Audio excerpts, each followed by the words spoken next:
আব্বাজি আমার সোনা মানিকেরা, প্যারা নবী সাল্লাল্লাহু আলাইহি ওয়াসাল্লামের আশিক ছিলেন। হে বাবা আমার, খেয়াল করুন, জিন্দেগিতে আমরা মানুষ হয়েছি, সর্বজীব শ্রেষ্ঠ জীব হয়েছি, নাম হলো আমাদের মানুষ, আশরাফুল মাখলুকাত। এই আশরাফুল মাখলুকাতের মধ্যে সর্বশ্রেষ্ঠ জাতি হলো মানুষ। এই মানুষের কাজ কি?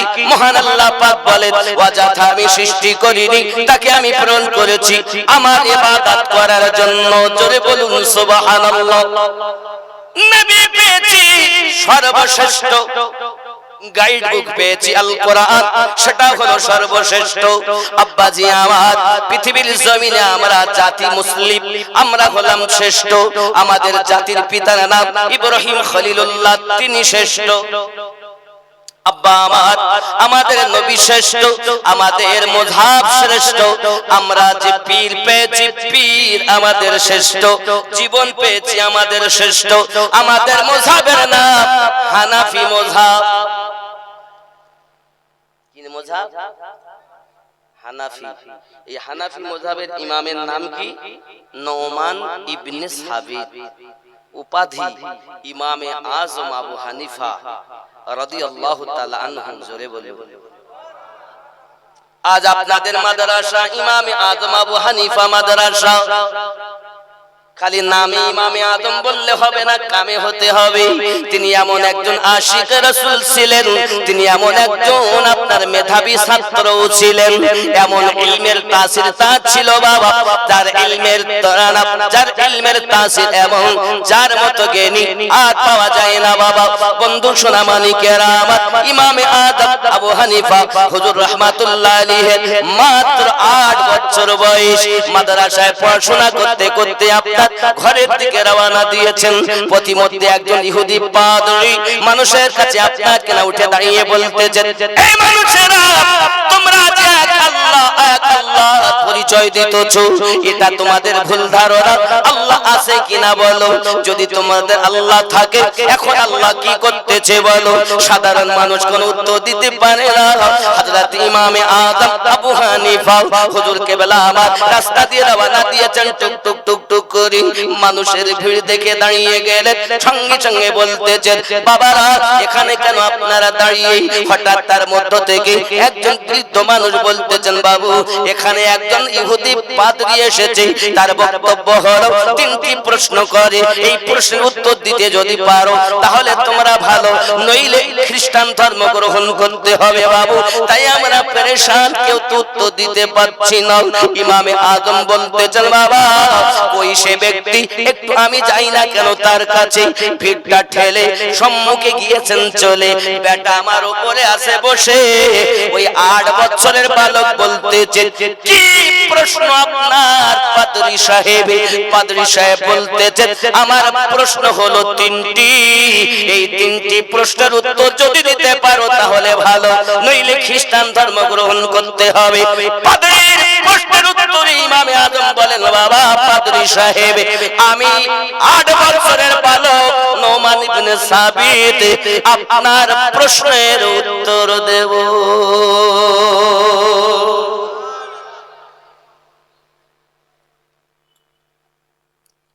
তখন সে বলতেছে, কি এত বুড়ো লোক আছে? এত লোক থাকতে জওয়ান, যুবক, বৃদ্ধ, মধ্যবয়সী কেউ দেবে না, এই ছোট বালক দেবে?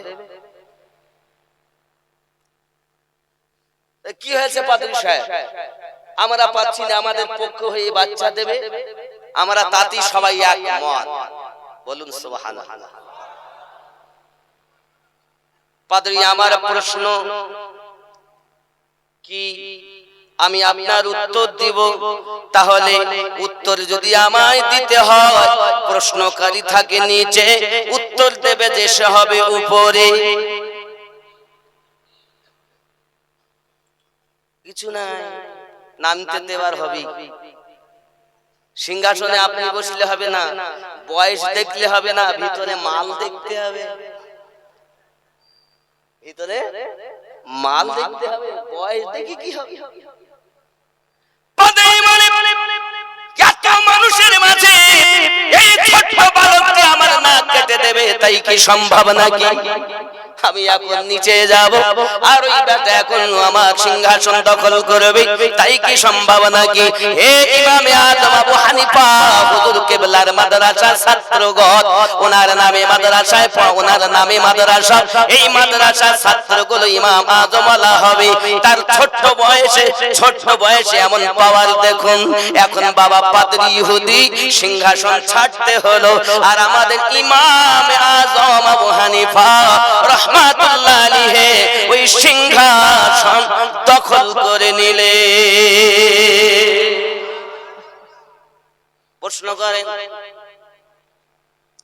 প্রশ্ন হলো আমার ইমামে আজম আবু হানিফাকে আপনার কিনা প্রশ্ন করতেছেন, বলো বাবা আল্লাহ আছেন? জি হ্যাঁ আছেন। আল্লাহ যদি থাকেন এখন কি করেন বলুন।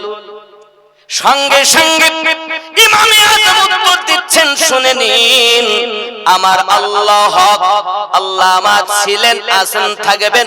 পৃথিবীকে রুজি দান করেন তিনি, রুজি থেকে খাওয়া থেকে পবিত্র হলেন তিনি কোন কর্ম থেকে পবিত্র।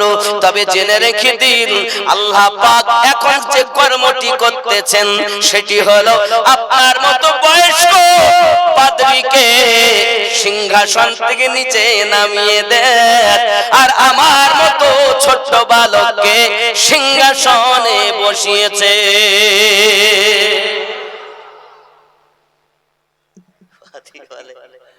যুক্তির ফেরে তো পড়ে গেছে, তাই তো এটা তো ঘটবে।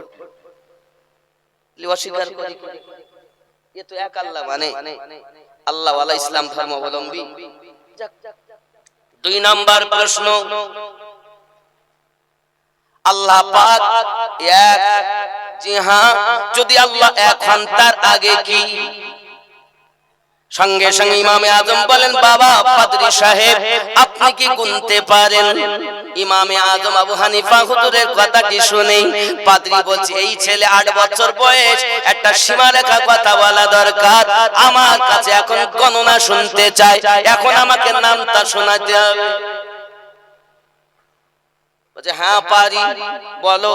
একে চন্দ্র, দুয়ে পক্ষ, 1 2 3 4 5 6। বলে তা নয় পাদ্রী সাহেব, আপনি 10 থেকে শুরু করুন। 10 এর আগে কি? বলে 9, 9 এর আগে 8, 8 এর আগে 7, 7 এর আগে 6, 6 এর আগে কি? 5, 5 এর আগে কি? 4, 4 এর আগে কি? বলে 3। ও পাদ্রী সাহেব 3 এর আগে 2, 2 এর আগে কত? বলে 1। ও পাদ্রী সাহেব 1 এর আগে কি? বলে কিছুই নাই। সামান্য গণনাতেও যদি 1 এর আগে কিছু না থাকে, আমার আল্লাহ একক, তার আগেও কিছু না।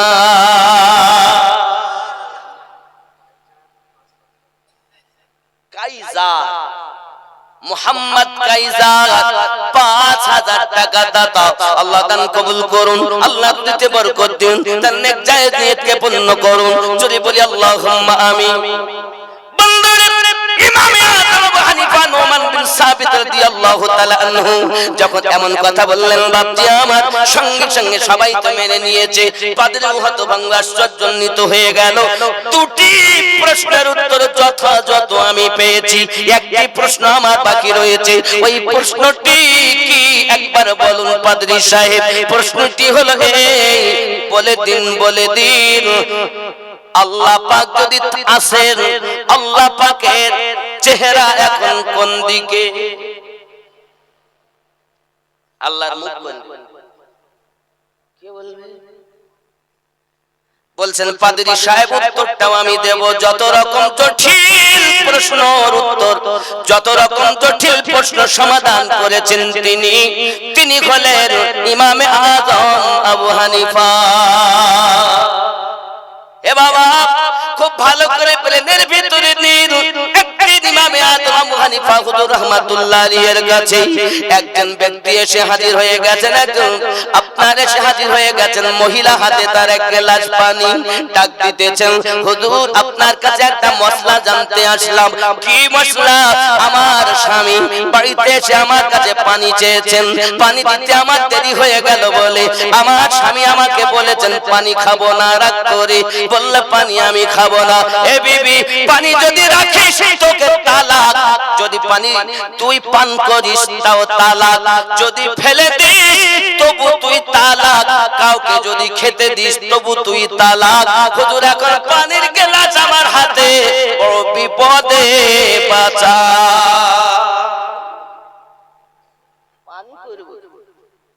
ইমামে আদম আবু হানিফা বলেন, মা চিন্তার কোনো কারণ নাই, বড় একটা কাপড় নিয়ে আসুন, যে কাপড়টা দিয়ে আপনাকে না পানি যেন গ্লাসে চুষে নেয়, এক ফোঁটা পানি যেন নিচে না পড়ে।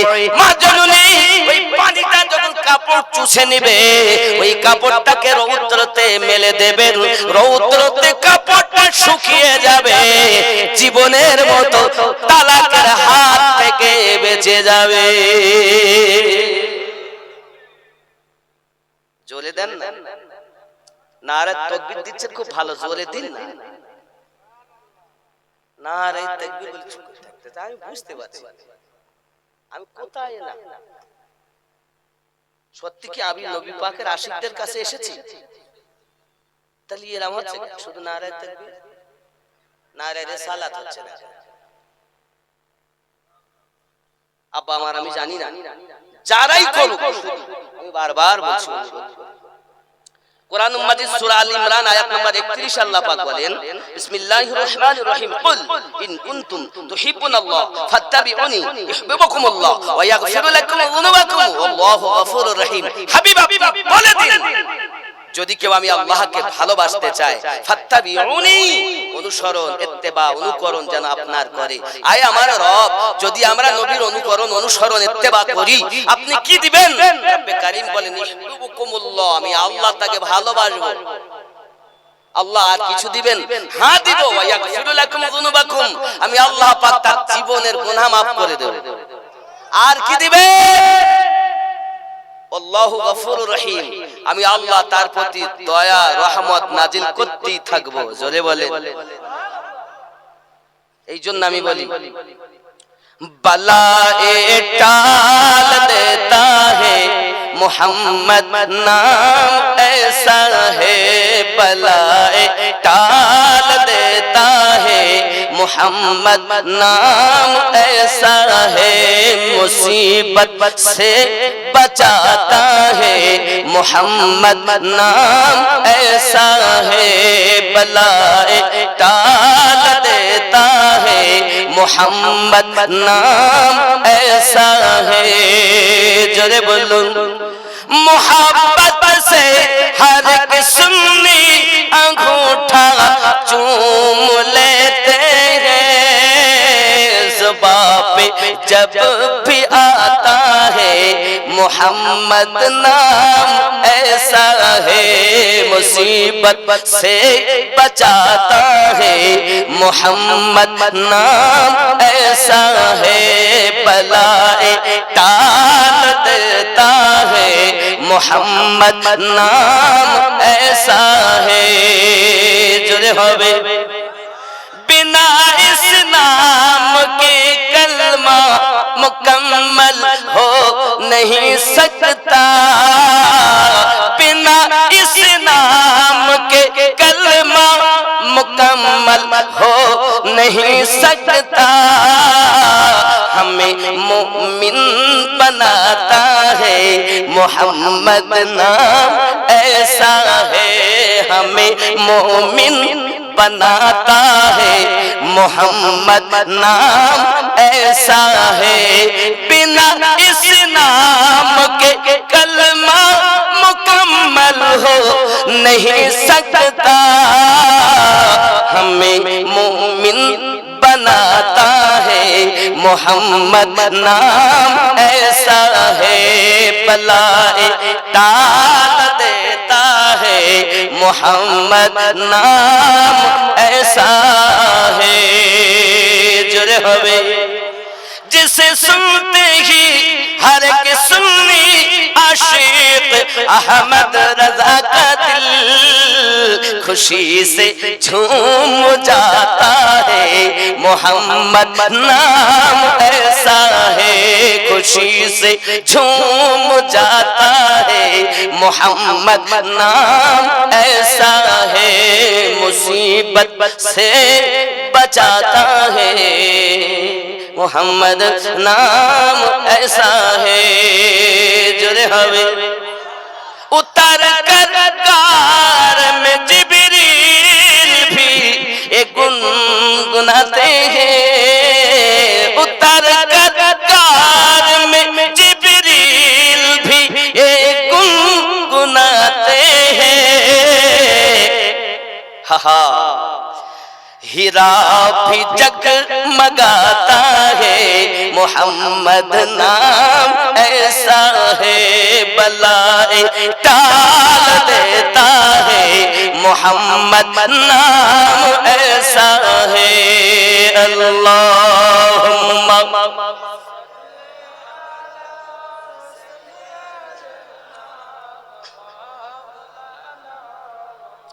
وعلى آل سيدنا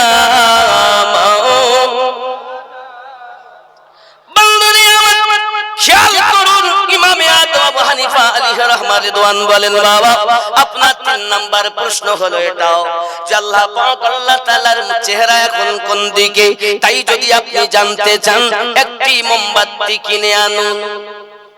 আনলেন একটি মোমবাতি কিনে আনার পরে আব্বা আমার মোমবাতিটা জ্বালিয়ে দেওয়া হলো। মোমবাতিটা যখন জ্বালিয়ে দেওয়া হলো, বন্ধু আমার তার সীসা উপরের দিকে, কোন মানুষের দিকে আপনার কিনা তার সীসাটা নাই। ইমামে আজম বলেন সামান্য 1 টাকার একটি মোমবাতি, তার যদি সীসা চতুর্দিকে হয়, আমার আল্লাহ তামাম জাহানের পালন কর্তা, তার চেহারা সকলের দিকে। প্রশ্নের উত্তর হয়ে গেল মুসলমানদের ঈমান বেঁচে গেল, খ্রিস্টান ধর্ম গ্রহণ করতে হলো না। যদি বলুন সুবহানাল্লাহ। 8 বছর বয়স থেকে মুসলমানদেরকে ইমামে আজম শিক্ষা দিতে আছেন। আব্বা আমার এতটুকুই নয়, ইমামে আজম আবু হানিফা হুজুর রাহমাতুল্লাহ আলাইহি এমন ইবাদতী ছিলেন বাবা। আর কয়েকদিন পরে আপনি রমজানের রোজা রাখতে পাবেন সোনা মানিক। রমজান মাস আমাদের সম্মুখে, এই রমজানুল মুবারক মাস যখন আপনার এসে যেত, ইমামে আজম আবু হানিফা হুজুর একটি মাসে 61 বার কোরআন মাজিদ খতম করতেন। কিভাবে করতেন বাবা? সারা রাত নবীরা শিকানেরা ভালো করে মাথায় রাখুন বাবা। ইমামে আজম আপনার কিনা এক পায়ে 15 পারা কোরআন তেলাওয়াত, আবার বাম পায়ে আবার 15 পারা কোরআন তেলাওয়াত, সারা রাতের ভিতরে 2 রাকাত নামাজে 1 খতম কোরআন তেলাওয়াত করতে।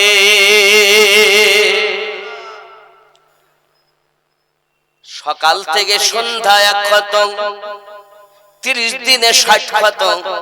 আর তারাবির নামাজ 20 রাকাতে পড়তেন 1 খতম। 1 মাসে এই 61 বার কোরআন খতম করতেন। ইমামে আজম আবু হানিফা পাগুলো ফুলে ফুলে মোটা হয়ে গেছে। মহান আল্লাহ পাকের দরবারে দুইখানা হাত তুলে বলতেছেন, মালিক আমার, আমি ইমামে আজমকে মানুষ না বানাইয়া যদি জঙ্গলের গাছের পাতা বানাইয়া দিতেন, আয় আমার রব, আয় আমার স্রষ্টা, জঙ্গলের পশুরা জীবেরা অবলা জীবগুলো আমি পাতা বলে আমাকে খেয়ে নিত। ময়দানে মাহশরে কিয়ামতের দিন ইমামে আজমকে হিসাব দিতে হতো না, আল্লাহ কাঠগড়াতে দাঁড়াতে হতো না। এ আমার সোনামানিকেরা, এত ইবাদত তার জীবনে তিনি যদি এমন করে আল্লাহ পাকের কাছে রোনাজারি করে, রে বন্ধু, আমাদের ইবাদতের কোনো ঠিকানা নাই, আমাদের কোনো রিয়াজাত বান্দাগি তেমন নাই, আমরা কেমন করে আশা করি জান্নাতে যাব? হে যুবক, ইমামে আজম আবু হানিফা রাদিয়াল্লাহু তাআলা আনহু এমন ব্যক্তি ছিলেন জগতের বুকে, তিনি যখন মদিনাতুল মুনাওয়ারায় হজের জন্য পৌঁছিয়েছেন বাবা, মদিনাতুল মুনাওয়ারাতে প্রত্যেক ব্যক্তি ব্যক্তিকে 40 ওয়াক্তের নামাজ আদায় করতে হয়। আদব আদব, এই মাদ্রাসা যদি আপনি ইমামে আজম নামে করেছেন তো বাচ্চাদের মধ্যে আদব দিবেন, আগে শিক্ষা পরে দেন, আদব আগে দেন। ইমামে আজমের আদব দেখেন। মদিনাতুল মুনাওয়ারায় 3 দিন থাকেন তিনি, প্রত্যেকের জন্য 40 ওয়াক্ত নামাজ। ইমামে আজম 3 দিন 15 ওয়াক্তের নামাজ পড়ে চলে আসেন। আব্বা আমার ইমামে আজম নোমান বিন সাবিত রাদিয়াল্লাহু তাআলা 3 দিনের বেশি থাকেন। ভক্তরা বলছেন হুজুর আপনি, এই জন্য তো শ্রোতারা বলে বগদাদে ঘোরানোর ফিরানোর আছে, আপনার জন্য 3 দিন, আমাদের জন্য 8 দিন। অনেক সময় অনেকে বলে মৌলবীদের ঘোরানোর ফিরুনের আছে গো, আরে ওরা জানে না তাই বলে। আসলে কি সত্যি তা নয় বাবা, এটা কোনো কথা নয়। আব্বা আমার ইমামে আজম বলতেছেন বাবা শরীয়তের হুকুম হলো 8 দিন থাকো কমপক্ষে 40 ওয়াক্তের নামাজ তাকবীর উলা সহ আদায় করতে হবে।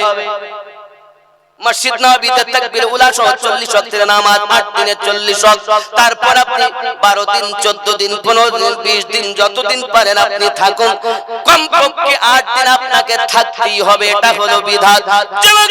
ইমামে আজম আবু হানিফা বলেন হুজুর কি জিজ্ঞাসা করেন হুজুর আপনি কেন 3 দিন থাকবেন চলে যাবেন? ইমামে আজম বলেন বাবা রে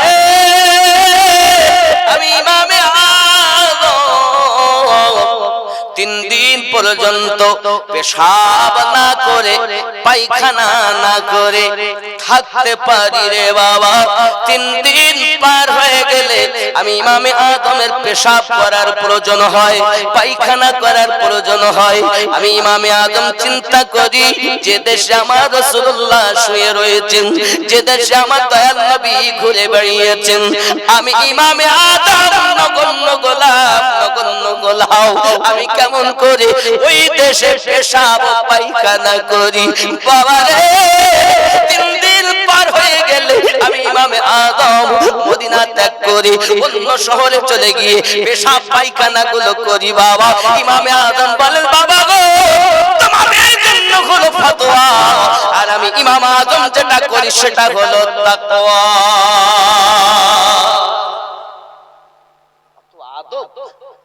পেশাবও করছেন না পায়খানাও করছেন না, 3 দিন যদি কোনো ব্যক্তি পেশাব না করে তাহলে উনি খেয়েছেন কেমন, পান করেছেন কেমন? আব্বাজি আমার সোনা মানে খুব ভালো করে ব্রেনের ভিতরে রাখুন। ইমামে আজম আবু হানিফা নোমান বিন সাবিত রাদিয়াল্লাহু তাআলা আনহু তিনি জগতের বুকে এসে পীরি মুরিদি করেছেন। এই পীরি মুরিদি যখন উনি করেছেন ওনার পীর মুর্শিদের নাম হলো হযরত ইমামে জাফর সাদিক রাদিয়াল্লাহু তাআলা আনহু। ইমাম জাফর সাদিকের পিতার নাম হযরত ইমাম মুহাম্মদ বাকর রাদিয়াল্লাহু তাআলা আনহু। ইমাম মুহাম্মদ বাকরের আব্বার নাম হযরত ইমাম জাইনুল আবেদিন রাদিয়াল্লাহু তাআলা আনহু। আর ইমাম জাইনুল আবেদিনের আব্বার নাম ইমাম হুসাইন রাদিয়াল্লাহু তাআলা আনহু। আর ইমাম হুসাইন পাকের আব্বা জানের নাম হযরত আলী কারামাল্লাহু ওয়াজহুল কারীম। আর হযরত আলী রাদিয়াল্লাহু তাআলা আনহু যার কাছ থেকে বেলায়াত প্রাপ্ত তিনি হলেন প্যারা নবী রাসূলুল্লাহ। ইমাম আজম করছেন তার পীর চেনেন না, তার পীর ইমাম মুহাম্মদ জাফর সাদিক রাদিয়াল্লাহু। অনেকেই বলছে হুজুর পীরেরা কি কিছু নিবে, পীরেদের দরকার আছে নাকি? দুনিয়ার মোল্লাদের কথা জিজ্ঞাসা করো না বাবা, আল্লাহ পাকের কাছে বলুন। আল্লাহ পাক আল্লাহ তাআলা জানিয়েছেন বিসমিল্লাহির রহমানির রহিম মাইয়াহদিল্লাহু ফাহুয়াল মুহতাদি। আমি আল্লাহ যাদের হেদায়েত দান করি তারা হেদায়েত প্রাপ্ত হয়। ওয়া মাইয়ুদলিল, আর আমি আল্লাহ যাদের পথ ভ্রষ্ট করি ফালান তাজিদা লাহু ওয়ালিয়াম মুরশিদা। পথ প্রদর্শক আউলিয়াকে মুর্শিদ রূপে পাবে না। মুর্শিদ পেল যারা হেদায়েতে থাকলো তারা। যাদের মুর্শিদ নাই আল্লাহ তাদের হেদায়েত দেননি, এজন্য মুর্শিদ ধরুর মুর্শিদ কেমন হবে যে মুর্শিদকে পেলে আল্লাহ পাওয়া যাবে, মুর্শিদকে পেলে নবী পাওয়া যাবে। এ আমার জওয়ান যুবকেরা, ইমামে আযম আবু হানিফা হুজুরকে জিজ্ঞাসা করা হলো, হুজুর আপনি তো বড় জ্ঞানী মানুষ, আপনি বড় আলেম মানুষ, আপনি তো বড় সুফি মানুষ, আপনার এখন বয়স কত বলুন? ইমামে আযম বলেন আমার বয়স 2 বছর। কয় বছর? 2 বছর বয়স। তো 2 বছরে কি হবে? আপনি আমাদের সঙ্গে ঠাট্টা মজা করছেন? আমরা দেখতে পাচ্ছি আপনার 2 বছর বয়স নয়, আপনার দাড়ি সাদা। আর আপনি বললেন? ইমামে আযম বলেন বাবা আমার বয়স, জন্ম নিয়েছি যবে থেকে আমার বয়স 68, 66 বছর আমার হেলায় নষ্ট হয়ে গেছে। 2 বছর আমি ইমাম জাফর সাদিক হুজুরের কাছে বায়াত গ্রহণ করে ইসলামের হাকিকাত বুঝেছি, আল্লাহর মারিফাত বুঝেছি। আমার যুবক জ্ঞান হলো 2 রকম। এখন ইলমি শরিয়াত মাদ্রাসায় পাওয়া যাবে, স্কুলে পাওয়া যাবে, ইউনিভার্সিটিতে পাওয়া যাবে। আর একটা জ্ঞান হলো ইলমে মারিফাত। এই 2 জ্ঞানে যিনি জ্ঞানান্বিত ওই ব্যক্তি হলো প্রকৃত জ্ঞানী। যাকে তাকে জ্ঞানী বললো না। আমার জওয়ান যুবক সোনামানিকেরা, এতটুকুই নয়, ইমামে আযম আবু হানিফা হুজুর এমন তাকওয়াদার ছিলেন, এমন ইবাদত বান্দাগি করতেন বাবা সোনামানিকেরা, আমার ইবাদতের তুলনা ছিল না। যার পৃথিবীর সরজমিনে আল্লাহ পাকের ইবাদত করেছেন, আমরা তো ইবাদত করতে পারিনি বন্ধু। উনি ছিলেন কাপড়ের ব্যবসাদার জগতের বুকে। এমন সময়তে আপনার কখনো টুপি সেলাই করতেন বাবা, কাপড়ের একটা দোকান ছিল না।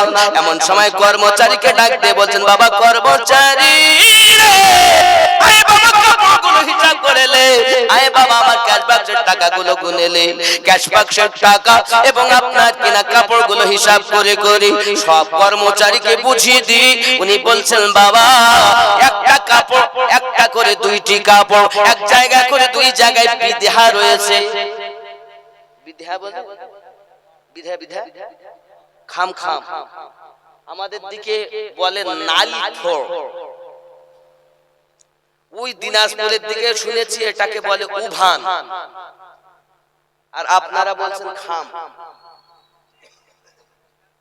বুঝতে পারছেন একই জিনিস, ভাষা কতটা দেখেন। আমাদের দিকে নালি থোড়, দিনাজপুরের দিকে উভান, আপনাদের এখানে খাম। একটু সুতো মোটা হয়ে থাকে না, 2 এক জায়গায় কাপড়ে দেখেন না সুতো মোটা, একেই বলছে খাম। বাবা এই 2টি কাপড় 5 করে 10 টাকা কম দামে বিক্রি করবে। আমি চলে গেলাম, এসে আবার হিসাব করে নেব। ঠিক আছে হুজুর আপনি যান, আমি আছি। উনি যখন চলে গেলেন, কাপড় চোপড় ব্যাপার আপনার এসেছে, খরিদ্দার খরিদ করে নিয়ে চলে গেছে। উনি দীর্ঘক্ষণ পর উনি যখন দোকানে এসেছেন, ক্যাশ বাক্সের টাকা হিসাব করতেছেন, কাপড়গুলো হিসাব করতেছেন, 5 টাকা করে 10 টাকা বেশি হয়, এপিট টিপিট করে বারবার গুনতেছেন, 10 টাকা বেশি হয়। এই বাবা কর্মচারী কি করলি, টাকা কেন বেশি হয় বলতে পারিস? কর্মচারী বলেন হুজুর আপনি যে আমাকে 5 টাকা করে 10 টাকা কম দামে 2টি কাপড় বিক্রি করতে বলেছিলেন, সেটি আমার মনে ছিল না। আমি অন্য কাপড়ের নাই কাপড় 2টো বিক্রি করে দিয়েছি। ইমামে আযম বলেন বাবা তুই কত সর্বনাশ করেছিস, কত ক্ষতি করেছিস জানিস? ওই মানুষটাকে কি একবার চিনতে পারবি যে কাপড় খরিদ করে নিয়ে গেছে? হুজুর সম্ভবপর নয়। কার কাছে বেচেছো সেটা কি জানো? হুজুর তাও সম্ভব নয়। তবে এখন উপায় কি হবে বলো বাবা? 5 টাকা করে 10 টাকা বেশি টাকা এখন কি করা যাবে? টাকাগুলো ক্যাশ বাক্সে হিসাব করে দেখেন 40,000-এর মতো টাকা আছে। ইমামে আযম বলেন বাবা 5 টাকা করে 10 টাকা বেশি হওয়ার কারণে এই টাকাগুলো আমি ইমামে আযমের জন্য হালাল হবে না। এই টাকাগুলো সাদকা করে দাও। হে যুবক, ইমামে আযম আবু হানিফা হুজুর রাহমাতুল্লাহ আলাইহি এত তাকওয়াদার ছিলেন, 10 টাকা বেশি হওয়ার জন্য 40,000 তিনি সাদকা করে দিলেন। আর আমরা বেশি হলে বুঝতে পারি না, কম হলে মোটে গুনতে জানে না, কম হলে কাকু করে।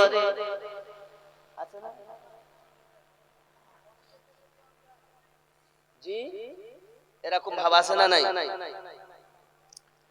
আব্বা আমার সোনা মানিক, এমনি করে জগতের বুকে দেখা যায় ইমামে আজম আবু হানিফা টাকাগুলো সাদকা করে দেওয়াতে বললেন, সব সাদকা হয়ে গেল।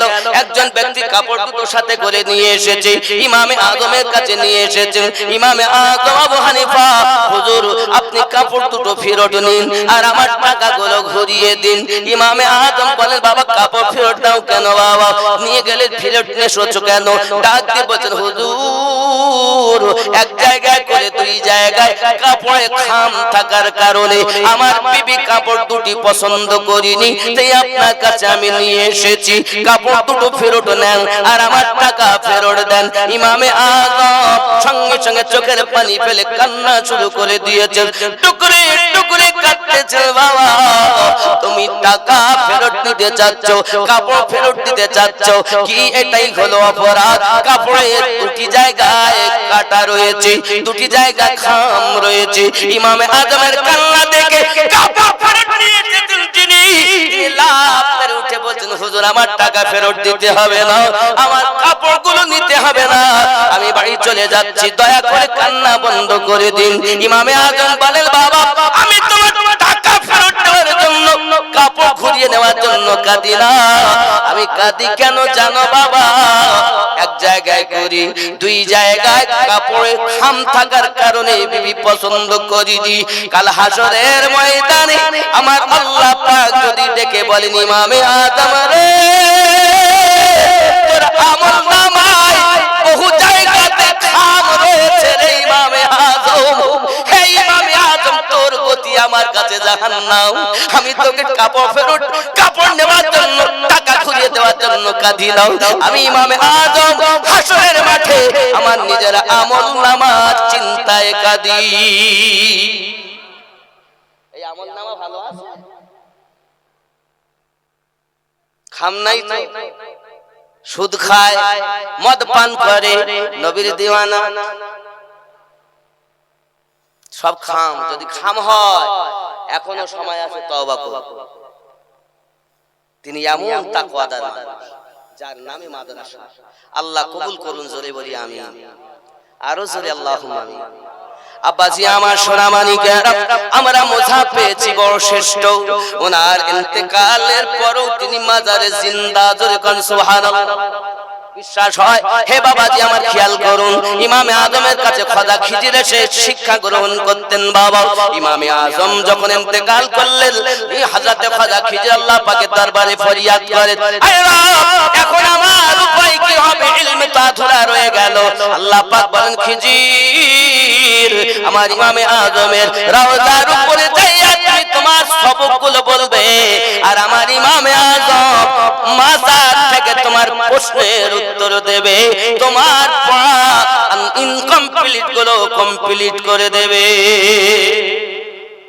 ইন্তেকালের পরও মাজার থেকে যিনি শিক্ষা দিয়েছেন তিনি ইমামে আজম, আর ওনার নামই মাদ্রাসা। জোরে বলি, আরো জোরে বলি।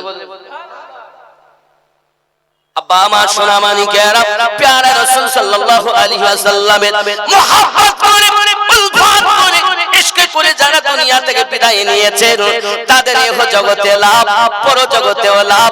আমার জীবন হয়ে কবরে চলে গিয়েছে, আজ আমরাও যদি আমার জীবন লাভ করতে পারি তাহলে আমাদের জন্য সব হবে। বাবা বিবি আমার কবরে যাবে না, সন্তান আমার কবরে যাবে না, বন্ধু আমার কবরে যাবে না, আমার সঙ্গে যাবে তিনটি জিনিস।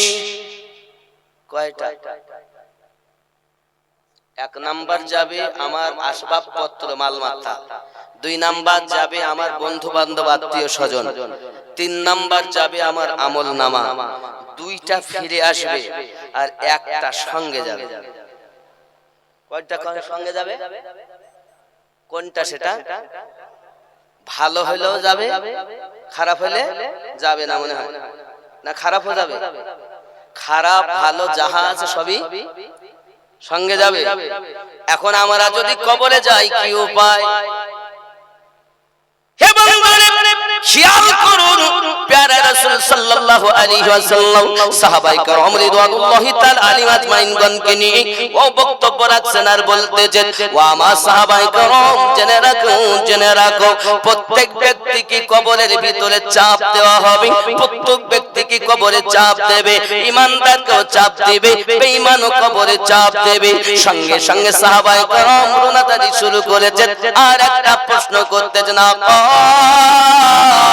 তাই যদি হয় তাহলে আপনার সন্তান ইব্রাহিম হুজুরের কবরে ওনার মাজারে কেমনি করে কবরে চাপ দিয়েছে, কবর কি তাকেও আযাব দিয়েছে, কষ্ট চাপ দিয়েছে? সঙ্গে সঙ্গে নবী পাক বলেন, হ্যাঁ হ্যাঁ তাকেও কবরে চাপ দিয়েছে।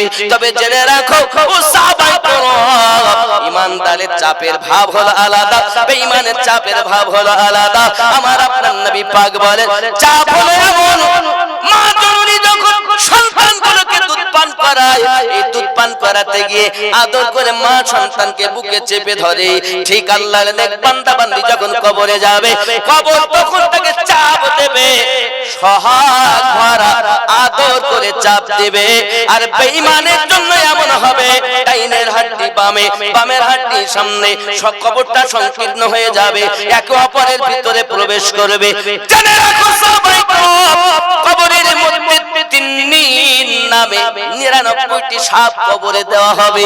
ওই সাপগুলো একটা একটা সাপের 9টা করে মুখ রয়েছে, 99টি সাপ তার কবরের ভিতরে দংশন করবে, খাবলে খাবলে খাবে। একটি একটি সাপের 9টা মুখ, অর্থাৎ 91টা মুখ দিয়ে ওই কবরবাসীকে আপনার কামড়াতে থাকবে। প্যারা রাসূল সাল্লাল্লাহু আলাইহি ওয়াসাল্লাম এই যখন কথা বলেছেন, অদৃশ্যের সংবাদ বলেছেন, এই 3 দিন সপ্তাহের কথা আমার রাসূল পাক বলেছেন, তার মধ্যে যদি একটি সাপ দুনিয়ায় এসে নিঃশ্বাস ফেলে দেয়, কোন ফসল জন্ম নেবে না। এত বিষ, এত বিষ। 99টি সাপ, 9টা করে মুখ, সাপের নাম হলো তিন্নিন। কি সাপ? তিন্নিন।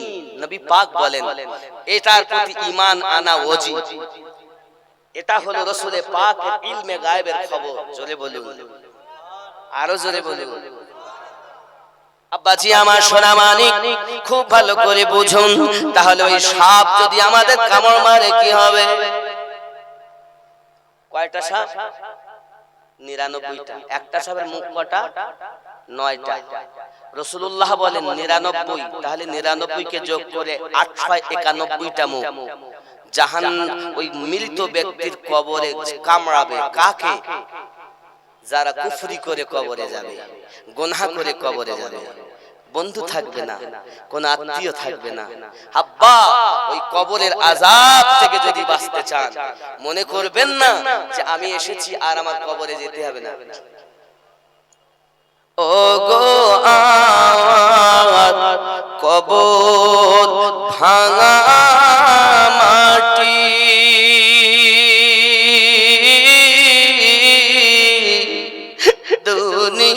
দুনিয়ার সব মায়ার পিছনে তোমাকে জেনেছি খাঁটি, পেতে দিবে তুমি ধুলির আসর, ওগো জানাবে আদর কত,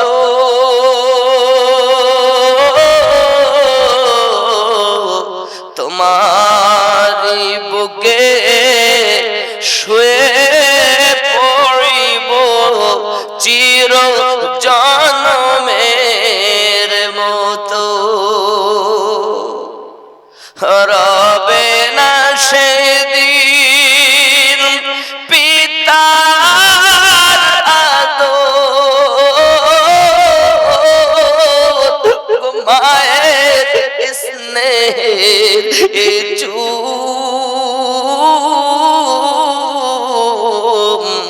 তোমারি মাঝে শুয়ে পড়ি ও গো নিরালা নির্ঝুম ও গো আমার কবর ভাঙা মাটি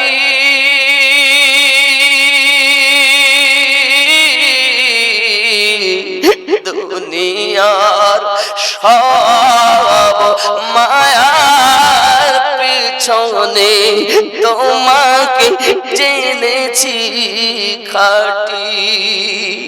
যুবকরে আল্লাহর রাসূল সাল্লাল্লাহু আলাইহি ওয়াসাল্লামের প্রথম খলিফা আবু বকর রাদিয়াল্লাহু তাআলা আনহু মদিনাতুল মুনাওয়ারার নিকটতম কবরস্থান জান্নাতুল বাকির ভিতরে প্রবেশ করে নিশিরাতে কান্না শুরু করে দিয়েছেন। এত কান্না কাঁদতেছেন মদিনাবাসীদের আপনাকে না ঘুম ভেঙে গেল। তারা ঘুম ছেড়ে জান্নাতুল বাকিতে যাইয়া প্রবেশ করেছেন। কে কাঁদো?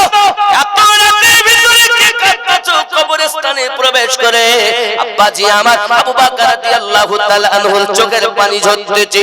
মদিনার মানুষ বলতেন, আবু বকর কান্না করার কারণ তো বুঝলাম না।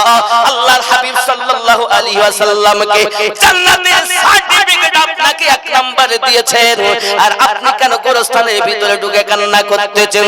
আবু বকর রাদিয়াল্লাহু তাআলা আনহু বলেন, ওরে মদিনার মানুষ, এটা সত্য কথা, এটা সত্য কথা। জান্নাতের সার্টিফিকেট আমাকে রাসূলুল্লাহ দান করেছেন, তবে দুনিয়া থেকে যাওয়ার পরে প্রথম খাঁটি তার নাম হলো কবর। এই কবরে তাকে প্রশ্ন উত্তর জবাব করতে হয়। আমি আবু বকর রাদিয়াল্লাহু তাআলা নবী পাকের সুবহান মুবারাকায় কবরে 3 দিন সাপের কথা শুনেছি, কবরে আযাবের কথা শুনেছি। আমি আবু বকর কবরের ভয়ে কাঁদি।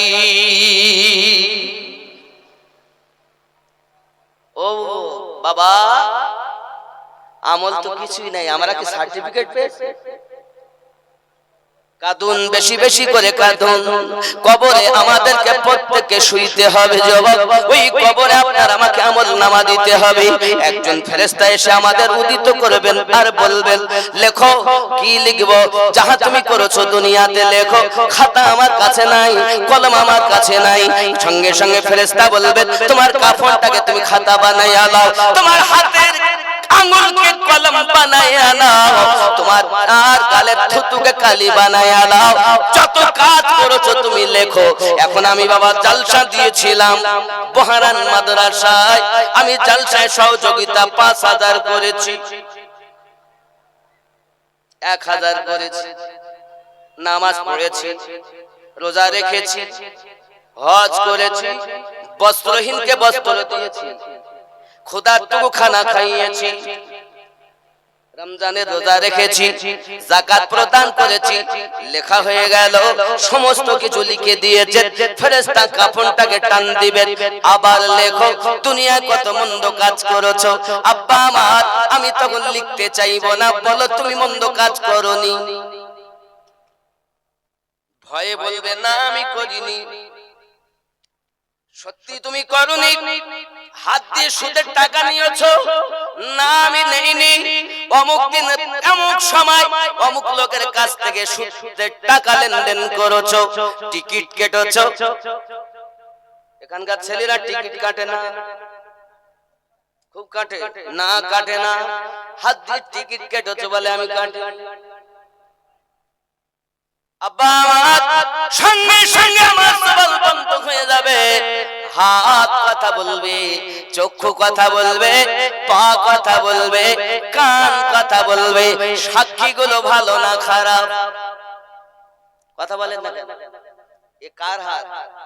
আমি নদীনের হাত তো? আপনার হাত আপনার, চক্ষু আপনার, কান আপনার, কিন্তু হাত তো আমার হলে তো আমার পক্ষে সাক্ষী দেবে।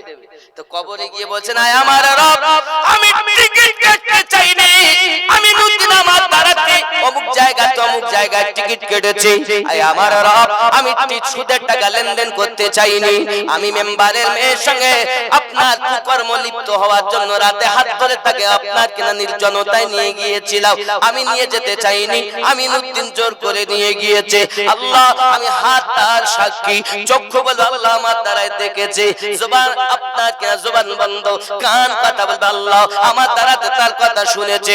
এ যুবক এই আমার দ্বারাই কত তুমি ফেসবুক চালাচ্ছ, সিনেমা দেখতেছো, একবার খেয়াল করে দেখো, চোখ দাঁড়াতে দেখো, হাত দাঁড়াতে সরাও, কান দাঁড়াতে শোনো, পা দাঁড়াতে চলে চলে যাও, এই সাক্ষীগুলো কিন্তু খারাপ না,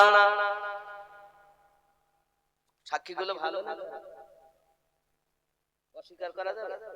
আমি আমিনউদ্দিন 24 পরগনা থেকে আসছি, তো বলে স্বামী কেমন বিবি জানে, তাহলে বিবিও জানে না আমি এমন গুনাহ করি, আছে না নাই?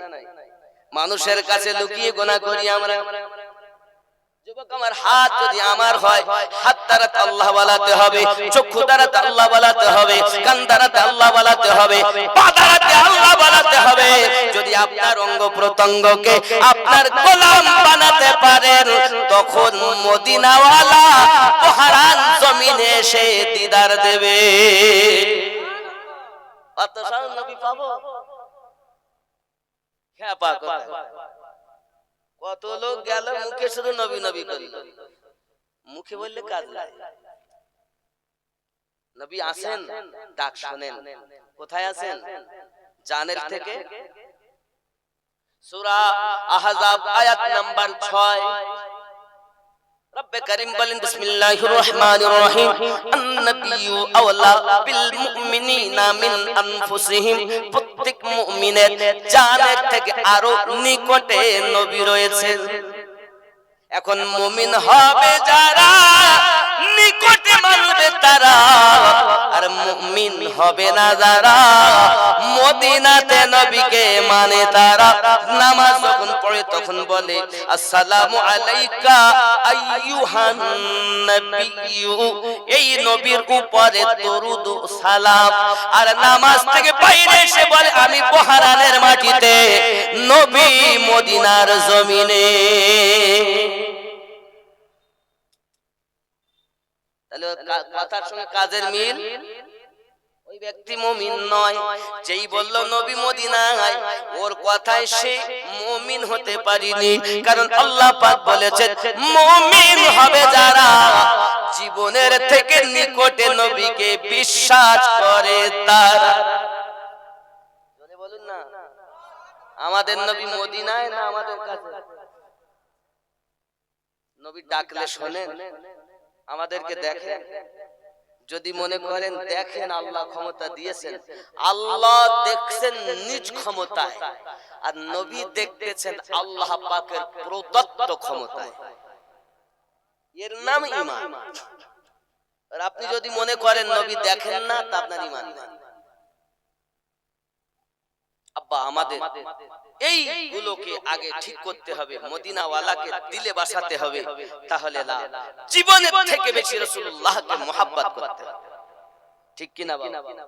তাহলে হাত আমার কথা বলবে, আমার পক্ষে সাক্ষী দিবে, পা আমার পক্ষে সাক্ষী দিবে, চক্ষু আমার পক্ষে সাক্ষী দিবে, এ বিবি এ বাচ্চা এ দুনিয়ায় সব বিপক্ষে সাক্ষী দেবে।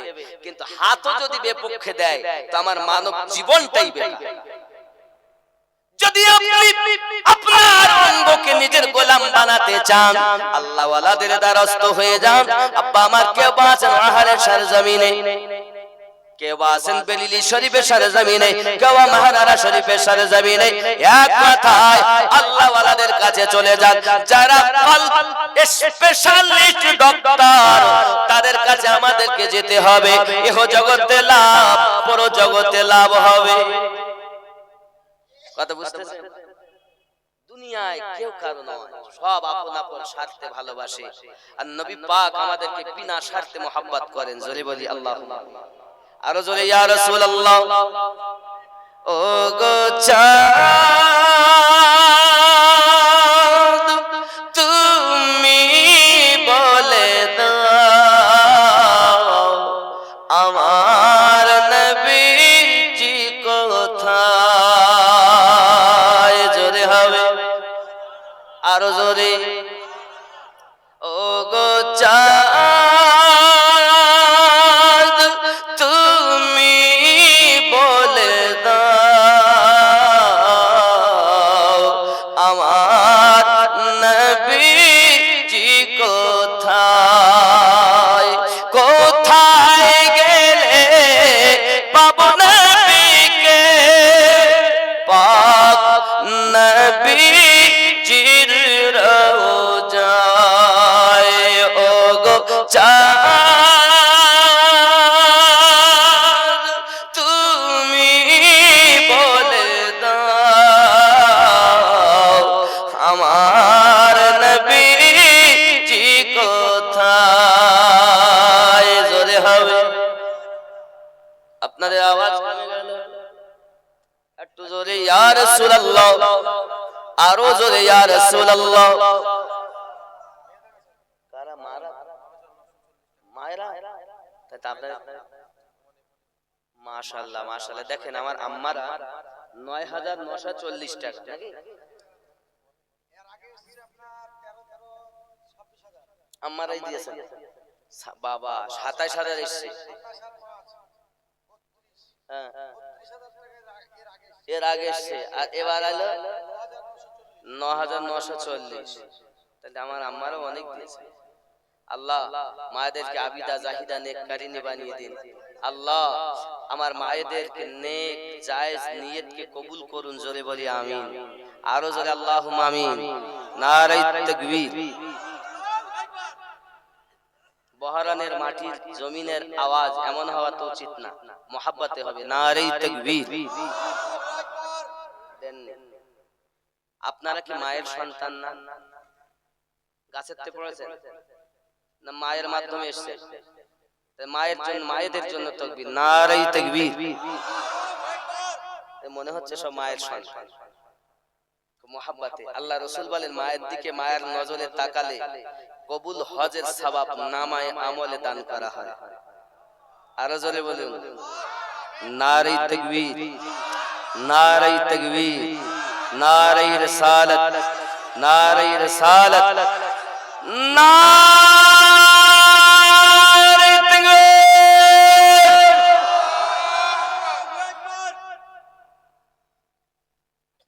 তাও কমপ্লিট হয় 90% হয়েছে 10% এখনো বাকি ওই রাস্তার লোক মোটে দেই নেই ওরা বলতো যে ওরা দেখছে দেখ আমরা কেন দেব বাবা আপনারাও তো আমাদের সঙ্গে তাকবীর মোহাব্বতে দেওয়া লাগবে দিবেন তো ইনশাআল্লাহ আল্লাহ যারা তোমার শানে জোরে তাকবীর দেবে আল্লাহ তাদের গোপন রোগ ভালো করো আল্লাহ তোমার হাবিবের নামে যারা উচ্চ রবে তাকবীর দেবে তাদের রোগ ভালো করো মোহাব্বতে তাকবীর নারে তাকবীর যত আওয়াজ সব খুলুন আর বলুন নারে তাকবীর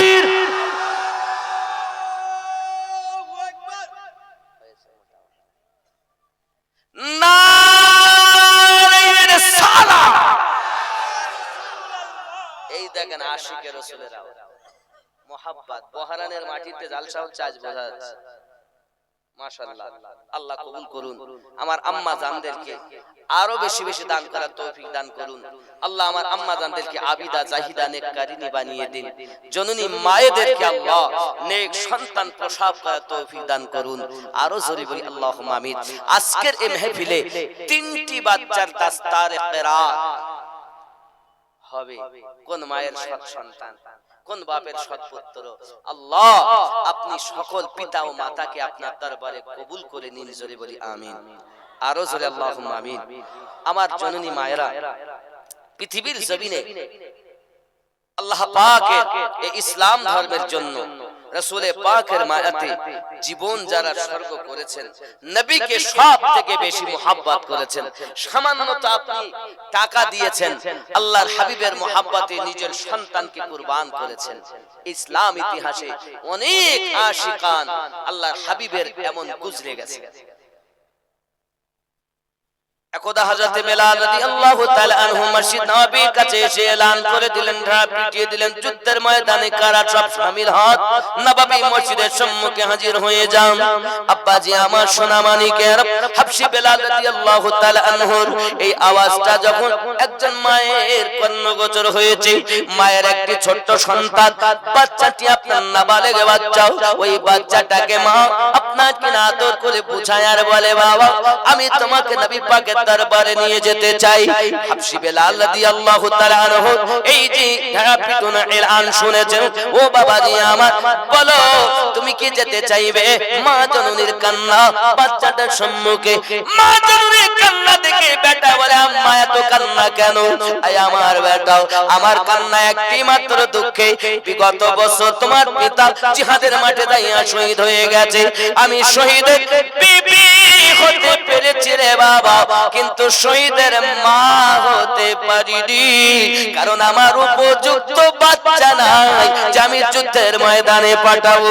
সঙ্গে সঙ্গে ওই নাবালেগ বাচ্চা বলছে জননী কি হয়েছে? জওয়ান বেটা নাই তো কি হয়েছে? আমি তো আছি আপনার আশা পূর্ণ করার জন্য। এরকম বাচ্চা জন্ম দেন দুনিয়ায়। সন্তান দিয়েছেন না শয়তান দিয়েছেন? দেখো,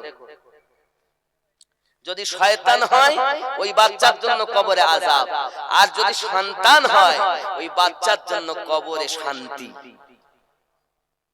আগে কি জন্ম দিচ্ছেন দেখুন। আমার জওয়ান যুবক সোনা মানিক, মা জননী কান্না করে, মা আমার কান্না যখন কান্না করতে করতে হাসি ফুটে গেছে, বেটা সত্যি কি তুমি যাবে? সত্যি কি জিহাদের মাঠে যাবে? হুজুর আমার ও জননী মা আপনার চিন্তা নাই, হুজুরের মহব্বতে আপনার আশা পূর্ণ করার জন্য জিহাদের ময়দানে আমি যেতে রাজি। মা তার ছোট্ট বাচ্চাকে হাত খানা ধরে এনে নবী পাকের সম্মুখে আপনার কিনা মসজিদ নববীর কাছে দাঁড়িয়েছেন। বেলাল রাদিয়াল্লাহু তাআলা বলেন হুজুর অনেক যুবক এসেছেন, অনেক আপনার এসেছেন যুদ্ধ করার জন্য, তার মধ্যে একটি মা তার একটা নাবালক বাচ্চাকে নিয়ে হাজির হয়েছে, তার মনের আশা বাচ্চাটাকেও জিহাদের মাঠে নিয়ে যেতে হবে। মা বলে আমার বাচ্চাকে নিয়ে যেতে হবে, আমি তাকে মানা করেছি, তোমার বাচ্চা বাঁচাতে যাওয়ার জন্য আমাদের অনেক ক্ষতি হবে, যুদ্ধ ঠিক মতো হবে না। মা জননী বলেন বেলাল আমি বাচ্চাকে ফিরিয়ে নিয়ে যাওয়ার জন্য আসিনি, আমি বাচ্চাকে আমি ঘুরিয়ে নিয়ে যাওয়ার জন্য আসিনি, মেহেরবানি করে আমাকে ফিরাবেন না। অগাধ কাগজে মিনতি করতেছেন, ইয়া রাসূলুল্লাহ ইয়া হাবিবাল্লাহ, হুজুর বলুন আমি এখন কি করব? প্যারা নবী সাল্লাল্লাহু আলাইহি ওয়াসাল্লাম ওই মা জননীর কাছে গিয়ে পৌঁছে বলছে জননী মা খবরটা কি বলো? ইয়া রাসূলুল্লাহ ইয়া হাবিবাল্লাহ, হুজুর আপনার কদমে আমার আম্মা আমার আব্বা কুরবান, হুজুর আপনার কদমে বিগত বছর আমার স্বামী কুরবান হয়েছে, আপনার মহব্বতে আমি আমার স্বামী কুরবানি দিয়েছি, আমার বেটা আমি কুরবানি দিতে পারিনি কারণ কোনো জওয়ান বেটা নাই, আমার মনে বড় আশা আমি যদি শহীদের মা হতে পারতাম, হুজুর আমার সন্তানের থেকে আপনার প্রতি আমার ভালোবাসা বেশি। কাশেম তার স্ত্রী 500 টাকা দিয়েছেন, আল্লাহ কবুল করুন, জোরে বলি আমিন, আরো জোরে আল্লাহুম্মা আমিন। আব্বা আমার ওই রাস্তার ছেলেগুলো কই আর মুফতি সাহেবকে ডাকো, আসুক, আমাদের ওই পর্ব না হলে কালেকশন শুরু হবে। কথা বুঝতে পারছেন? যারা দাস্তারে কেরাত যারা আছো বাচ্চারা তোমরা এসো অবিলম্বে, মুফতি সাহেব আসবেন, বক্তব্য দিবেন। রাগ হচ্ছে আমার কথা? আমি কি ওয়াজ ছেড়ে দেব? বলবো চলবে, আমি তো বেলা 11টা অবধি চলবে। আমাদের সেক্রেটারি সাহেব বলছিলেন যে আমাদের শুক্রবার যদি না হতো তো জোহর বাদ পর্যন্ত আমাদের দোয়া খায়ের হয়, কিন্তু যেহেতু শুক্রবার এর জন্য আমার 11 আপনি দিলেন, আপনার নাম সভাপতি সাহেব মাদ্রাসা না জালসা? মাদ্রাসা না, আমি তা বলিনি, বলছি আপনি মাদ্রাসার সভাপতি না? ও মাদ্রাসা মানিজুল ইসলাম, আগে 10 আর এখন 20, মোট ও আগে 10 আর এই 10 মোট 20, তাহলে 20,000 হলো। আপনারা খুশি না বেজার? খুশি তো? আচ্ছা তাকবীর দেন তো, নারে তাকবীর, নারে রিসালাত, মাসলাকে আলা হযরত, নারে গাউস, নারে খাজা, নারে তাকবীর। একজন মা বেনামি 500, আল্লাহ কবুল করে নিন। জোরে বলি আল্লাহুম্মা আমিন, আরো জোরে আল্লাহুম্মা আমিন। বাবাজি আমার, দানকারীকে আল্লাহ রাসূল সাল্লাল্লাহু আলাইহি ওয়াসাল্লাম বড় ভালোবাসেন। আল্লাহ পাক বলেন দানকারী ব্যক্তির জন্য, প্যারা নবী সাল্লাল্লাহু বলেন, বাবা জি সুবহানাল্লাহ, হাজী নেয়ামত শেখ এমএলএ সাহেব, তিনি মাদ্রাসার জন্য 50,000 টাকা দিবেন। নারে তাকবীর, মুহাব্বতে নারে, নারে রিসালাত। আল্লাহ পাক দান কবুল করুন, আল্লাহ যদি তেবার কর দিন ওনার মনের বাসনা পূর্ণ করুন। একজন কোরআন মাজিদ হাদিয়া 600, একজন দিয়েছেন 500, আল্লাহ কবুল করে নিন। মনের নেক জায়েজ নিয়ত পূর্ণ করুন, আল্লাহ জগৎ পরজগৎ মঙ্গলময় বানিয়ে দিন। আর জোরে বলি আল্লাহুম্মা আমিন। নারে তাকবীর, নারে রিসালাত। দানকারী দাতাগণ, আর জোরে দানকারী দাতাগণ, নারে তাকবীর। আছে আছে ইনশাআল্লাহ হবে। আমি এখনো পয়সা চাইনি, এই জওয়ান যুবক এই হাত দ্বারা আল্লাহ পাকের রাসূলের রওজার নিকটে গিয়েছি বাবা। মোহাম্মদ সিরাজ আলী 1000 টাকা, আল্লাহ কবুল করুন। জোরে বলি আমিন। উস্তানে হান্নানা জি মেম্বারে আপনাকে না যে থাম্বার ভিতরে ভরা উস্তানে হান্নানা কে তো সইতে পারিনি, তবে মনে করুন এটা হলো রডের মধ্যে লোহা আছে, যদি থাকে খোল ফাপা, কিন্তু এরকম দেওয়ালের ভিতরে উস্তানে হান্নানা দেওয়ালটাকে হাত দিয়ে ছুঁয়ে এসেছি, খানায় কাবা হাত দিয়ে ছুঁয়েছি, গেলাম ধরেছি, হাতে আপনার জন্য দোয়া হবে আল্লাহ পাক যেন আপনাকে আমাকে নবী পাকের সাচ্চা গোলাম বানায়া নেয়।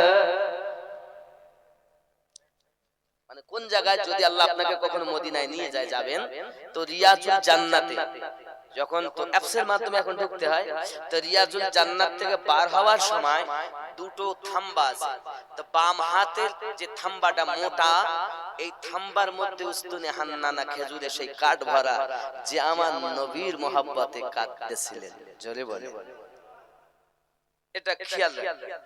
যদি আল্লাহ বাম সাইডই ভরা, আব্বা আমার যে নবীর মহব্বতে কেঁদেছে, একটা কাঠ যদি কাঁদে, আর আমরা তো মানুষ, আমরা মানুষের মতো কেঁদেছে সে। বন্ধুরে আমার, জননী মা নবী পাকের দরবারে আরজি জানাচ্ছেন, হুজুর আমি শহীদের বিবি হয়েছি, কিন্তু শহীদের মা হতে পারিনি। হুজুর আমার জওয়ান কোনো বাচ্চা নাই, নাবালেগ একটা বাচ্চা হুজুর আমি এনেছি, জিহাদের ময়দানে নিয়ে যেতে হবে হুজুর, ফিরিয়ে নিয়ে যাওয়ার জন্য আমি আসিনি, মেহেরবানি করে কবুল করুন। আমার আপনার নবী বলেন, আয় আয় জননী উম্মাতান, যেই বাচ্চাটাকে বাঁচানোর জন্য, তোমার বাচ্চাটাকে বাঁচানোর জন্য আজ আমার সিপাহীদের, আমার লশকরদের বড় সুবিধা হবে। দুশমনেরা তীর্থরূপ চালাবে, তারা তলোয়ার চালাবে, বাচ্চাটা শহীদ হয়ে যাবে, বাচ্চা তো বাঁচানো সম্ভবপর নয়। মা জননী টুকরে কেঁদে উঠে বলছেন, দরুদি আমি বাচ্চা ফিরিয়ে নিয়ে যাওয়ার জন্য আপনার দরবারে নিয়ে আসিনি হুজুর, আমি নিয়ে এসেছি এই কারণে, যখন কোন দুশমন আপনার দিকে তীর চালাবে, আপনার দিকে যখন নেজা চালিয়ে দিবে, গো আপা ইয়া রাসূলুল্লাহ আপনি খবরদার ওই তীরের দিকে তীরটা যেন আপনি আপনার দেহে নেবেন না, আমার বাচ্চাটাকে তীরের সম্মুখে করে দিবেন। আমি মা জননী চাই আমার বাচ্চার কলিজা তীরের আঘাতে দেহটা যেন ছাদরা হইয়া যায়। আয় আপা আমার মনে বড় সাধ, আমি শহীদের মা হতে চাই।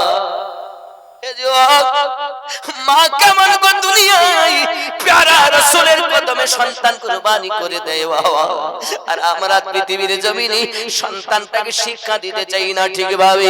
আমার আব্বা জানেরা প্রাইভেটে না গেলে বাচ্চা বকাবকি করি, আব্বা আমার স্কুলে না গেলে বকাবকি করি, কিন্তু ফজরের নামাজ না পড়ে বাচ্চা ঘুমিয়ে থাকে, মা বাপ ঘুমিয়ে থাকে, একবার মা প্রতিবাদ করে না, আব্বা প্রতিবাদ করে না।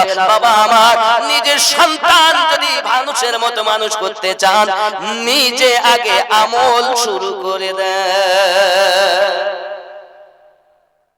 আমার গৌসে ওয়াহাদি আলিমউদ্দিন নকশবন্দি রাহমাতুল্লাহ আলাইহি জন্যই তো বলেছেন, ওরে মানুষ যেদিন মানুষ হবে,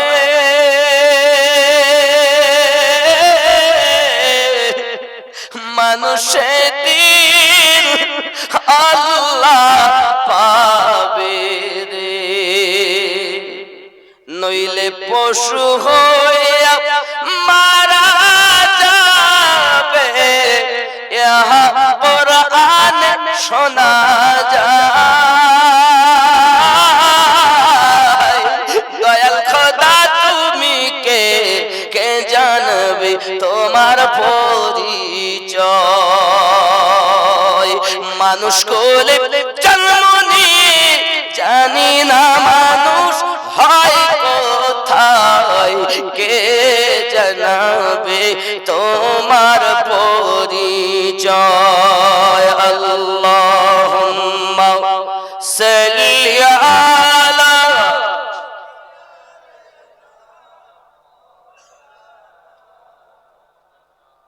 ওয়া আলা আলি সাইয়্যিদিনা।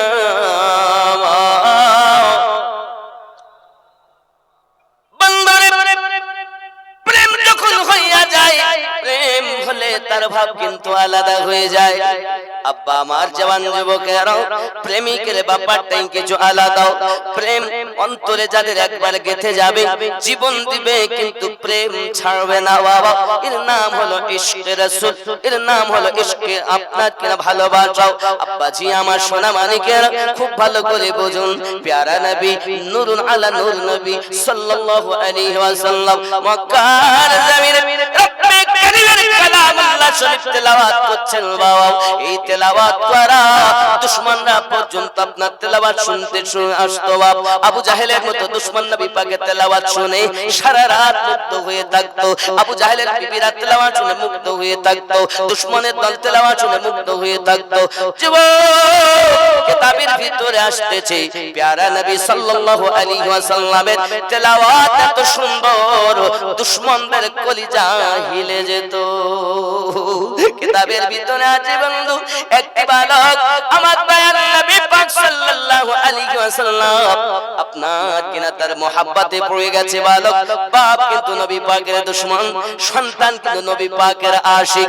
কেমন ভাবে আশিক হলো, নবী আমার রাস্তা দিয়ে যাবে, হে যুবক ওই মা বলেছে, পিতা বলেছে, মুহাম্মদ সাল্লাল্লাহু আলাইহি ওয়াসাল্লাম রাস্তা দিয়ে যখন যাবে, বাচ্চারে তুই তখন মুস্তাফার গায়ে আপনাকে নোংরা ফেলে দিবি, পাথর ছুঁড়ে মারবি, নোংরা গুলো গায়ে ফেলে দিবি, মুস্তাফা যেন ইসলামের তাবলীগ না করতে পারে।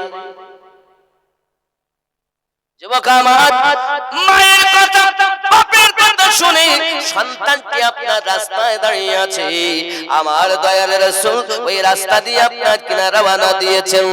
মা এবং বাপের কথায় তার হাতে আছে, কাছে আছে পাথর, হাতে কিছু আছে নোংরা, মুস্তাফার গায়ে ফেলতে যাবেন। নবী আমার যে নিকটে এসেছেন, আমার নবী পাকের চেহারায় অদ্দুহা দেখেছেন, আর তার হাতের নোংরা গুলো হাত থেকে পড়ে গিয়েছে। অন্তরে প্রেম জমাট বেঁধেছে, আর পাথর মানে না, নোংরাও ফেলে না। হে যুবক, তাইবা বিশ্বাস 500 টাকা, আল্লাহ এই বাচ্চার হায়াত দারাজ করে দিও, আল্লাহ আবিদা জাহিদা নেককারিনী বানিও। 500 টাকা দিয়েছেন তাইবা নামে ছোট্ট একটি বাচ্চি। নারে তাকবীর, নারে রিসালাত, নারে রিসালাত। আল্লাহ দান কবুল করুন, জোরে বলি আমিন। আব্বাজি আমার সোনা মানিক খেয়াল করুন, এখন এই বালক আপনার কিনা প্রেমে পড়ে গেছে। পিতা বলে, বাবা রে, হে বাবা, রাস্তায় দাঁড়িয়ে থাকবি, মুস্তাফা এলে নোংরা ফেলবি। বাচ্চা তো ফেলা তো দূরের কথা, আব্বার কথা শুনে যায় বটে, কিন্তু কিছুই বলে না, খালি চেহারায় অদ্দুহা দেখতেই থাকি। আব্বা আমার প্রেম বৃদ্ধি হয়ে গেছে। একদিন দুই দিন যেতে যেতে বাচ্চা কিন্তু আর বাপের কথা শুনে রাস্তায় দাঁড়িয়ে থাকে না, খাওয়া দাওয়া বন্ধ করে দিয়েছে, আব্বা আমার চলাফেরা বন্ধ হয়ে গেছে। বিষয় কি রে বেটা, খাস না কেন? ভালো লাগে না। আব্বাজি আমার খাওয়া বন্ধ করে দিয়েছে, কারণ আশিক যখন হয় মাসুক না পেলে আশিকের ভালো লাগে না। বাচ্চাটি কাঁদে, কোনো কথাই নাই, নির্জনতায় কাঁদে, চুপচাপ, কারোর সঙ্গে কিছু বলে না। মা জিজ্ঞাসা করলেও বলে না, বাপ জিজ্ঞাসা করলেও বলে না। ডাক্তারকে দেখিয়েছে, ডাক্তার কবিরাজ আপনার ডেকে এনেছি। ডাক্তার এসে বলে কোনো তো রোগ আমরা খুঁজে পাচ্ছি না, তবে কেন খাওয়া দাওয়া করে না? বলে আমরা বলতে পারবো না, সব ফেল হয়ে গেছে। আস্তে আস্তে বাচ্চাটা আপনার কিনা খাওয়া দাওয়া বন্ধ করে দিই, এবার আপনার বিছানা ধরে দিয়েছে, আর চলাফেরা করে না। আগে করতো, এখন আর করতে পারে না। বাপ পরেশান, বেটা কি হবে? তোর অবস্থা এমন কেন? একমাত্র তুমি আমার উত্তরসূরি, এই দৌলতের মালিক তুমি হবে। এলাকার মধ্যে আমি সম্ভ্রান্ত ব্যক্তি, আমার গতিটাকে তোমাকে সামলাতে হবে। তুমি যদি এখনই এমন হয়ে যাও, তাহলে আমার এগুলো কি দেখবে? বলে পিতা তা বলতে পারবো না, তবে আমার দুনিয়ায় কিছুই ভালো লাগে না। পানি ভালো লাগে না, খাদ্য ভালো লাগে না, কিছুই ভালো লাগে না। কোন মানুষের কথা যেন আমার ভালো লাগে না। বাপ বকার চেষ্টা করো, ডাক্তার কবিরাজ দেখিয়ে কোনো ঔষধ পেলেন না, রোগ কোনো খুঁজে পাওয়া গেল না। বেটা মারা যাবে, মা জানে নিশ্চিত, মা কাঁদে, বাপ কাঁদে। বাপ এসে বলে বেটা তোর অবস্থা তো খুবই খারাপ হয়ে গেল, আমি জানি বাঁচবে না। কবিরাজরা বলেছে তুই মারা যাবি, ডক্টরেরা বলেছে তুই মারা যাবি। একবার তো শেষ যদি কোনো ইচ্ছা থাকে, আমি তোর পিতা, আমাকে নির্ভয়ে বল, আমি তোর আশাটাকে পূর্ণ করে দেব। বেটা বলে আব্বুজি আমার আশা আপনি পূর্ণ করবেন মরণের আগে। কি করব বাবা বল? ওই বাচ্চাটি ডাক দিয়ে বলে আব্বুজি যদি আমার শেষ জীবনের মতো শেষ আশাটা পূর্ণ করতে চান, তাহলে প্যারা রাসূলুল্লাহকে ডেকে আমার সঙ্গে একটু দিদার করায়া দেন। এ বাবা, বাপ আগের মতো গর্জন করিয়া বলি তার জন্য কি করলো? যে বাচ্চাটাকে পাথর মারার জন্য, নোংরা গায়ে ফেলার জন্য আমি লালন পালন করে শিক্ষা দেই, ওই বেটা তার প্রেমে পড়ে গেছে, বাঘের মতো গর্জন করে। বেটাটাকে মারবে অতি অবশ্যই, কিন্তু বেটাকে মারতে পারে না, তার একটাই কারণ, কারণ ওয়াদা করেছে শেষ ইচ্ছা পূর্ণ করবে। বাবা এখন প্যারা রাসূলের দরবারে সংবাদ পাঠিয়েছে, যাও না যাও না, নবী পাকের দরবারে পাঠিয়ে দেওয়া হলো। আব্বাজি আমার নবী পাকের দরবারে সংবাদ, ছোট আশিক আপনার একবার জন্মের মতো তাকে দেখে যাও। সুবহানাল্লাহ। ও বাবা, বাচ্চা যদি নবী আশিক করতে পারেন, কিন্তু আপনার আমার বাচ্চারা শুধু পাবজি এবং আপনার কি খেলে, ফ্রি ফায়ার খেলে, পাবজি খেলে, শুধু বলতে মার মার। এখানকার ছেলেরা খেলে খেলে ছোট বাচ্চা, বাবা আমার এখনো কথা ভালো করে বলতে পারে না। বাচ্চাটাকে আপনার কিনা মা জননী রান্না করে নিয়ে গেছে, ম্যাগি খাওয়াবে, অন্য খাবার খাওয়াবে, দুধ গরম করে নিয়ে গেছে, বাচ্চা খাবে না। বলে কেন? বলে আমাকে আগে মোবাইল দাও, মোবাইল চলবে তারপর গিলবে। এখানকার ছেলেরা এরকম করে টরে না। বলে আমার জননী পেটে বাচ্চা যাওয়া থেকে তুমি সিরিয়াল দেখা বন্ধ করনি, সিনেমা দেখা বন্ধ করনি, আল্লাহর কোরআন মোতাবেক জীবন গঠন করতে পারোনি। রাসূলুল্লাহ বলেন সন্তানের চরিত্র ভালো হওয়ার জন্য মায়ের 3 ভাগ দায়িত্ব, আব্বার 1 ভাগ দায়িত্ব। বাচ্চাগুলো ভিতগুলো যদি মজবুত করে দিতে পারে তার পিতার মাতা, ওই বাচ্চার উপরে ছাদ যখন দেবে, ভিত যদি মজবুত হয়, ওই ভিতের উপরে ছাদ দিলে ছাদে আর কোনো অসুবিধা হবে না, ভাঙার কোনো আপনার কিনারে থাকবে না, পড়ে যাবার কোনো গ্যারান্টি থাকবে না।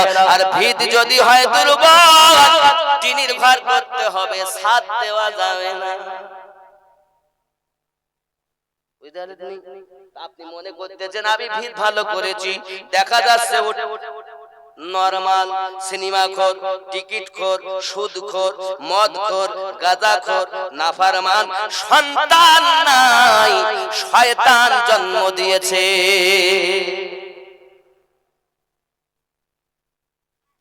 নিজে ভালো হও, ভালো হও। আমার কাছে ওয়াহার এই জন্য বলেছেন তুমি নিজে আগে ভালো হলে ওগো দুনিয়া হবে ভালো। নিজে মন্দ কর্ম করে পরকে কেন মন্দ বলো, দুনিয়া হবে ভালো। ওগো নিজে ভালো হওয়ার তরে চল না রে মন পীরের দারে রে। এখন পীর আল্লাহ খেলাফতিও সব পথে বিক্রি হচ্ছে। যাত্রার খেলাফত উপযুক্ত না হলে খেলাফতের জন্য কাম ক্রোধ লোভ মোহ মৎসর্য বিলীনই করতে পারে খেলাফত। তরিকতের মাল নাই ওর কাছে, কথা বুঝতে পেরেছে? খেলাফত দেওয়া যাবে শরিয়াত অর্ডার করে, কিন্তু ভিতরে তার আল্লাহ বলে ওর কাছে বায়াত হলে আপনি কিছু পাবেন। অরিজিনালের কাছে বায়াত হন, নিশ্চিত আপনার পীর রাসূলে পাকের সঙ্গে আপনার দিদার করাবে। হাসরের ময়দানে এই পীরের সঙ্গ ধরে আল্লাহ আমাদেরকে আহ্বান করবেন। প্রমাণ সূরা বনী ইসরাঈল আয়াত নাম্বার ৭১। জোরে বলুন সুবহানাল্লাহ। আল্লাহু আকবার। একটু উঠে দাঁড়ান, মুফতি সাহেব আসছেন, উঠে দাঁড়ান, আলেমে দ্বীন আসছেন, নারে তাকবীর।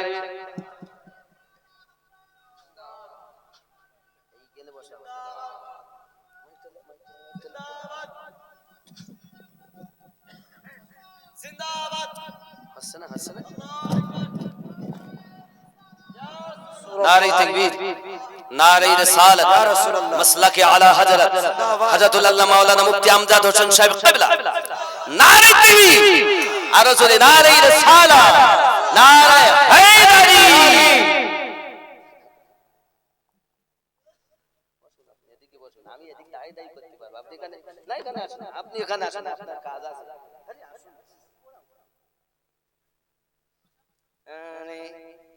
আপনার দাঁড়িয়ে থাকবেন না বসবেন? আমি এবার দাঁড়িয়ে দাঁড়িয়ে কম। রাগ করছেন? রাগ করেননি তো? দেখেন আলেমে দ্বীনে জিয়ারত করেন, আপনাদের চিনাতে হবে না, চেনেন। চেনা বাওনের পইতে লাগে, যে বাওন কেউ চেনে না তার পইতে দিয়েছেন। এসব বাওন সব চেনা বাওন। আব্বাজি খেয়াল করতে হবে, আজ দাস্তারে আব্বা আপনারা বসুন, ওই সে যারা ছেলেগুলো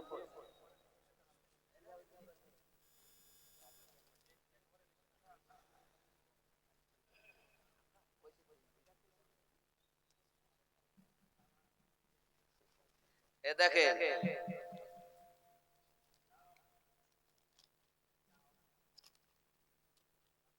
এখানে তিনজন জশনে দাস্তারে কিরাত এখানে আছে। কারি আব্দুর রওশন আলী, পিতা শফিকুল ইসলাম, প্রদীপ ডাঙ্গা হরিহর পাড়ায় বাড়ি, তাই তো? ওনার আব্বা রওশন আলী সাহেব নাকি? এই যে রওশন আলী, এনার আব্বার নাম শফিকুল ইসলাম। তা শফিকুল ইসলাম সাহেব আছেন? আপনার ছেলে কিরাত দাস্তার পাবে, আছেন কি? দয়া করে একটু আসবেন।